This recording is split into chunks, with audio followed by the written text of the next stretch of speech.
Welcome to this explainer on extended teen freedom. Imagine a high school assembly where the impossible happens.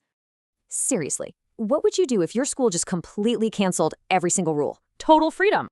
Picture a bright, peaceful auditorium. Students sit in eager silence, totally unaware of the shocking news dropping soon.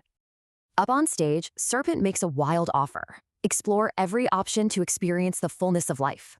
The new rules: no calling parents, endless energy drinks, junk food for breakfast, and literally zero boundaries.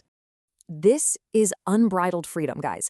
Acting on any fantasy or impulse you want, with absolutely no immediate restrictions.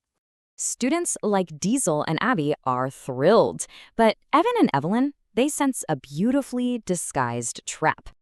Diesel immediately pushes the limits, demanding automatic passing grades and participation trophies for basically doing nothing. Sir Pent's shocking answer?